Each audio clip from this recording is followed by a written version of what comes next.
Siska Barimbing. Sejak 2013 saya berprofesi menjadi advokat dan 3 tahun terakhir ini saya aktif di Titra Sumut, Forum Indonesia untuk Transparansi Anggaran Sumatera Utara.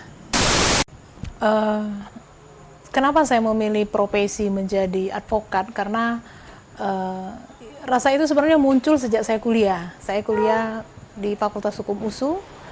Jadi sejak kuliah saya senang terhadap isu-isu keadilan, penegakan hukum, dan setelah tamat saya bekerja di lembaga swadaya masyarakat yang konsen di isu perempuan dan anak. Baru kemudian konsen di isu pertanian dan masyarakat masyarakat kecil, masyarakat rakyat yang terpinggirkan.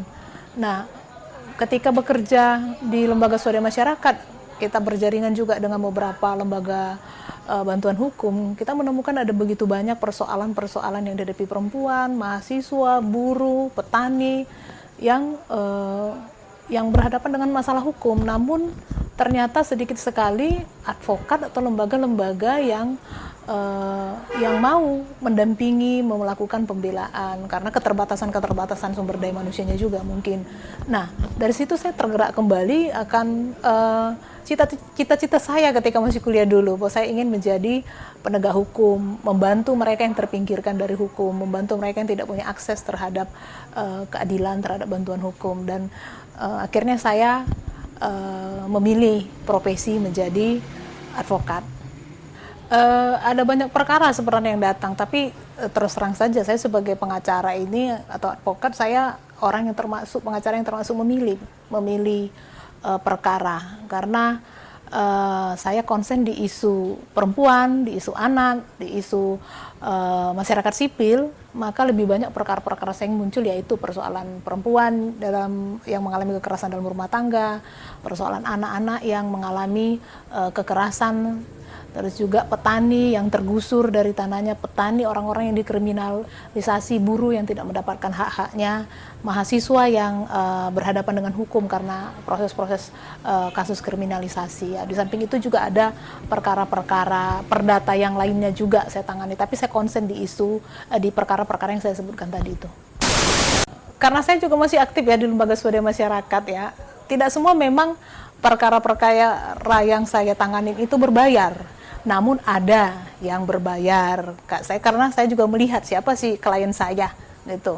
Untuk perkara-perkara yang berbayar, maka itu yang menjadi sumber kehidupan saya untuk mencari nafkah, melanjutkan hidup lah.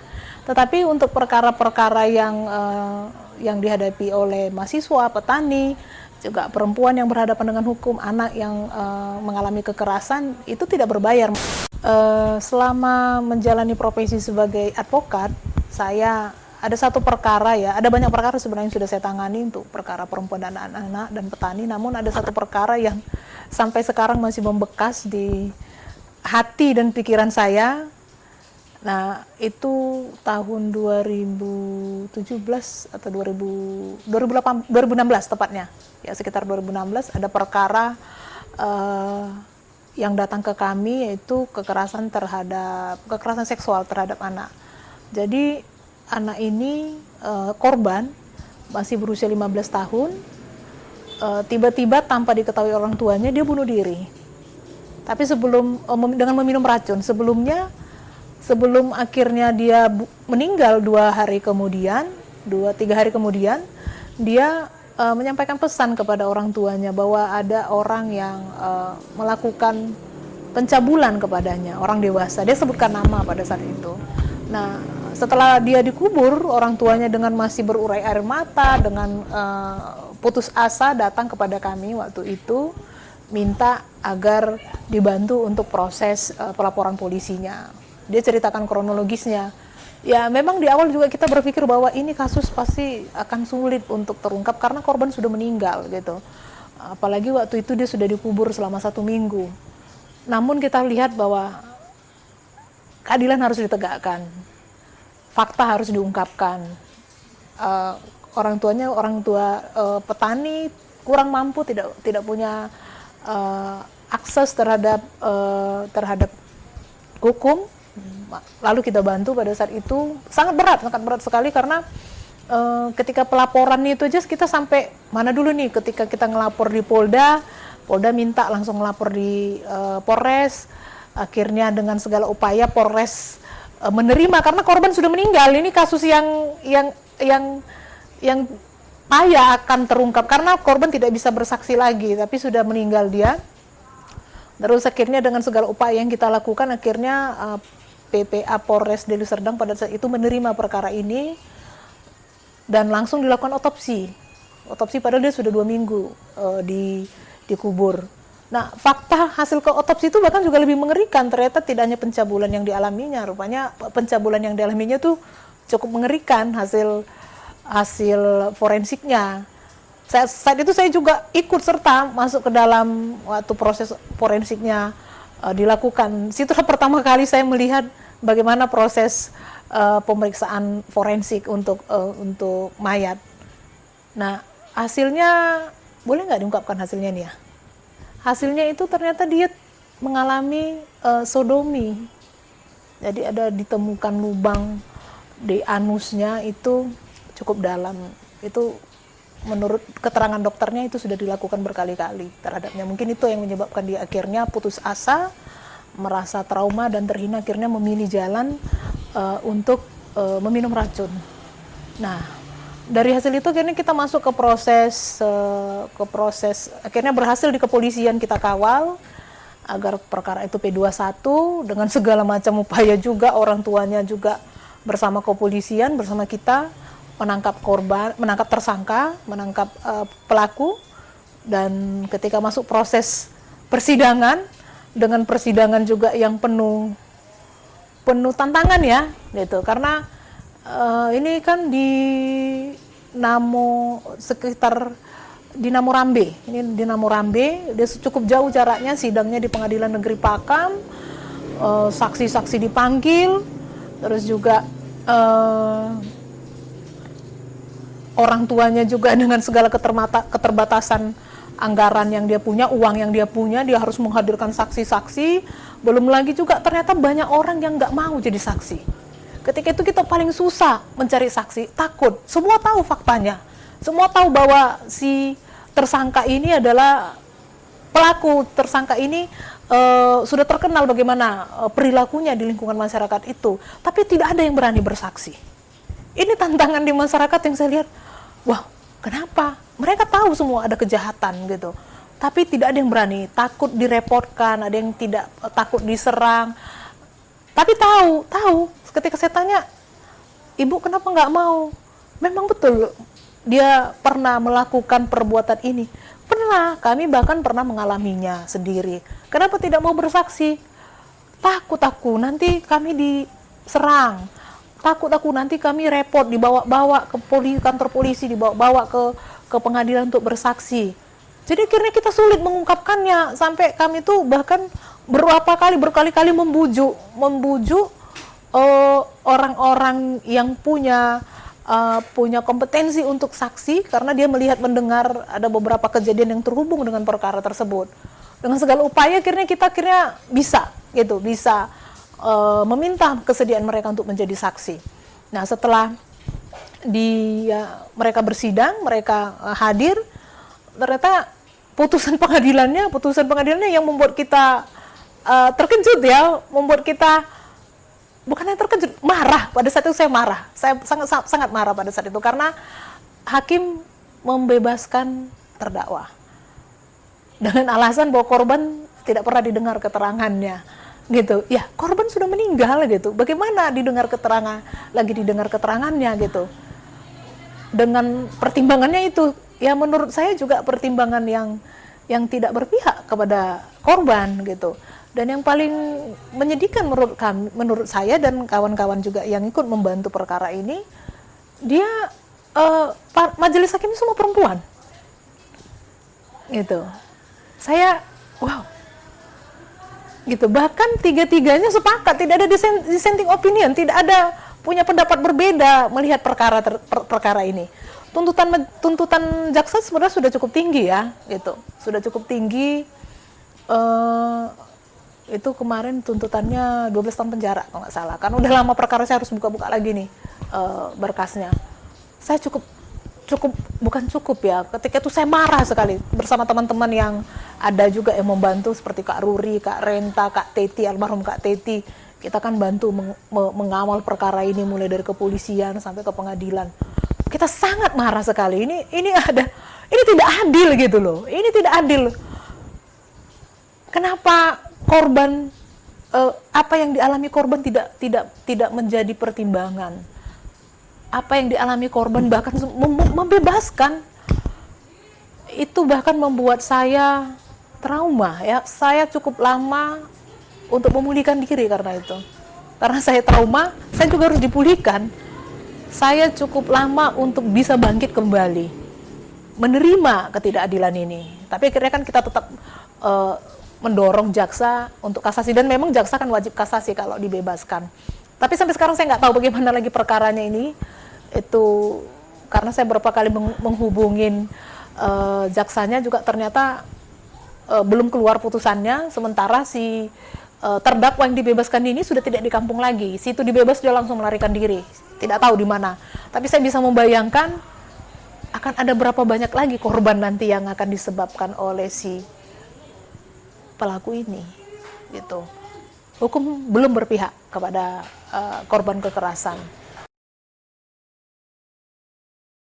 RU ini sangat penting karena di RUU PKS ini ada hukum acara khusus untuk korban, karena selama ini penanganan yang dipakai untuk penanganan korban kekerasan seksual itu sama dengan hukum acara biasa, tapi dengan RUU PKS ini ada hukum acara khusus. Haknya korban itu ada pemulihan gitu, ada pemulihan bagi korban. Bagi keluarganya korban juga yang diatur dalam RUU PKS ini. Ada hukum acara khusus yang tidak mengharuskan korban langsung bertemu dengan pelakunya terdakwa di persidangan. Jadi hukum acara khususnya saya pikir ini menjadi terobosan hukum baru agar korban yang sudah mengalami trauma besar ini dapat menyuarakan, dapat berani menyampaikan apa yang dialaminya. Karena berbeda kalau selama ini kan ketika korban diperiksa keterangan saksinya, dia akan melihat langsung, dia akan berhadapan langsung dengan pelakunya. Saya pernah mendampingi dulu tuh anak di bawah umur, dia mengalami kekerasan seksual oleh 3 orang laki-laki dewasa, tapi 1 yang tertangkap pada saat persidangan pingsan 3 kali. Pingsan terus 3 kali, dia nggak sanggup. Setiap dia melihat pelakunya duduk di kursi terdakwa, dia langsung pingsan. Syukurnya pada saat itu hakimnya laki-laki loh, padahal, tapi dia cukup sensitif melihat, cukup peka ya, melihat apa yang dialami korban. Akhirnya korban bisa tidak harus menerangkan semuanya lagi, karena udah bolak-balik pingsan. Nah, begitu juga dengan yang lain gitu. Atau saya juga mendampingin anak, ada umur 6 tahun. Ini anak sudah dipulihkan dulu sudah dibawa dulu konseling ke psikolog anak khusus. Tapi psikolog anak itu mahal, gitu. Psikolog anak itu mahal, itu per jam aja bisa sampai 300.000 per jam, dan sekali konsultasi itu bisa 3 jam sekali konsultasi. Artinya berapa yang harus dikeluarkan mereka? Keluarganya cukup. Saya lihat keluarganya juga cukup gigih dalam mencari keadilan, sampai anaknya juga dicarikan psikolog untuk memulihkan diri anaknya. Akhirnya anaknya itu berani. Tapi bagaimana dengan keluarga yang nggak punya uang, karena itu tidak ditanggung negara? Bagaimana dengan keluarga yang tidak mampu? Gitu. Nah, di RUU PKS ini ada hak-hak pemulihan oleh korban, itu ditanggung oleh negara. Ini yang kita harapkan tadi. Ada hukum acara baru, ada hak-hak pemulihan bagi korban. Juga si pelaku atau si terdakwa juga ada di situ untuk direhabilitasi, untuk dipulihkan agar tidak melakukan lagi perbuatannya. Jadi memang penanganan untuk kasus kekerasan seksual itu dia harus holistik. Nah, di RUU PKS ini dia dilihat dari berbagai sudut dan holistik. Makanya kita terus tetap menyuarakan agar RUU PKS ini disahkan. Itu korban punya harapan baru. Begitu juga dengan pelaku, agar dia tidak menjadi pelaku lagi setelah menjalani hukumannya. Saya selalu orang yang optimis dan memperjuangkan sesuatu gitu. Begitu juga saya mengharapkan juga masyarakat Medan jangan pesimis, walaupun 3 wali kota kita itu prestasinya ya masuk BUI, masuk ke perkara tipikor gitu. Tapi Selalu ada harapan baru. Saya pikir juga Pilkada 2020 ini nanti juga menjadi harapan baru, walaupun mungkin harapannya ada banyak orang melihat ini kecil harapannya, ini belum kelihatan bakalan apakah perubahan itu akan terjadi gitu. Tapi menurut saya masyarakat itu punya kewajiban untuk mengawal pemerintahan, ya, mengawal pemerintah itu hak kita karena kita pemerintahan kan demokrasi, pemerintahan rakyat, dari rakyat untuk rakyat. Pemerintah juga yang membiayai pemerintahan, yang membiayai pembangunan itu adalah masyarakat sendiri. Jadi masyarakat harus kritis karena kita sedang memilih menyerahkan urusan-urusan publik kita ditangani oleh orang yang akan kita pilih nanti, gitu. Di sini sebenarnya letak posisi tawarnya masyarakat. Karena dia kan memberikan mandat dengan memilih seseorang untuk duduk mengurusi persoalan-persoalan publiknya. Nah, karena dia memilih, maka harusnya dia kritis, tidak hanya memilihkan orang saja gitu, tapi ikut mengawasi, kritis lah, aktif gitu. Apalagi zaman modern sekarang ini ada banyak media yang bisa kita jadikan tempat untuk menyuarakan pendapat, ya. Ada semakin banyak juga orang-orang aktif kritis. Berapa sebenarnya sumber pendapatannya Kota Medan gitu kan? Bagaimana belanja anggaran APBD-nya Kota Medan itu dibelanjakan? Apakah sudah tepat sasaran gitu? Sebenarnya ada banyak, kayak sekarang sebenarnya ada banyak aplikasi yang bisa memberikan informasi kepada kita bagaimana pemerintahan ini dijalankan. Misalnya kayak di Medan itu ada TPAD, namanya transparansi penggunaan anggaran daerah. Ternyata ketika dalam melakukan pendidikan arah anggaran, saya selalu tanya nih kepada peserta, karena semua punya smartphone nih. Smartphone-nya digunakan untuk apa? Pernah nggak mengklik transparansi penggunaan anggarannya? Ada menu di aplikasi, ada menu di websitenya pemerintahan Kota Medan. Ternyata sedikit sekali yang pernah membuka itu. Di situ ada nampak gambaran, ada di situ di upload APBD Kota Medan. Kita bisa ngelihat berapa sih total APBD-nya Kota Medan, berapa pendapatannya, berapa belanja pegawainya, berapa belanja langsung, belanja tidak langsungnya, berapa silpanya. Itu salah satu cara poin kita untuk melakukan pengawasan. Belum lagi kalau kita ngelihat nanti di LPSE-nya, kan, bagaimana belanja pengadaan barang dan jasa, proses pengadaan barang dan jasa yang ada di Kota Medan. Banyak hal, ada banyak tempat, ada banyak cara kita untuk menyampaikan aspirasi kita. Dan nggak apa-apa nyinyir gitu, jangan takut nyinyir. Saya selalu bilang nyinyir itu sebenarnya bahasa ininya ya, yang lebih harusnya lagi kita memang harus kritis, kita harus menyuarakan pendapat kita gitu. Karena kalau tidak ada yang menyuarakan, nanti pemerintah yang duduk ini akan menjadi pemerintah yang otoriter. Harus kita sampaikan ketika ada ketidakberesan tentang misalnya masalah di Medan itu sampah misalnya, ya. Suarakan, ayo pemerintah Kota Medan ini diangkat nih sampah-sampah, dibersihkan gitu kan. Anggaran Dinas Kebersihan itu juga salah satu anggaran yang terbesar, dia sampai dapat tahun 2019 sampai 2020 aja bisa sampai dapat dia sekitar 400 miliar gitu ya. Gitu. Jadi ini disuarakan, ini gimana ini pengelolaan sampah di Kota Medan, nggak banyak yang bersuara tentang itu gitu. Bagaimana pengelolaan parkir di Kota Medan gitu, bagaimana juga pemeliharaan fasilitas publik di Kota Medan, nggak banyak yang mau bersuara untuk ini. Jadi mari suarakan terus menerus, karena ketika kita menyuarakannya terus menerus, atau ketika kita terus nyinyir untuk itu adalah sebagai bentuk pengawasan kita, itu sebenarnya adalah sebagai bentuk kecintaan kita terhadap Kota Medan gitu, agar pemerintah yang kita mandatkan, kita berikan mandat untuk menjalankan pelayanan publik, itu menjalankannya dengan benar. Minimal kalaupun ada kesalahan itu bisa diminimalisir gitu. Itu fungsinya kita untuk terus bersuara gitu. Jadi ini momentum yang baik, jangan apatis, tapi dengan cara kita ikut serta dalam pemerintahnya, dengan cara nyinyirnya kita itu, dengan cara kita terus bersuara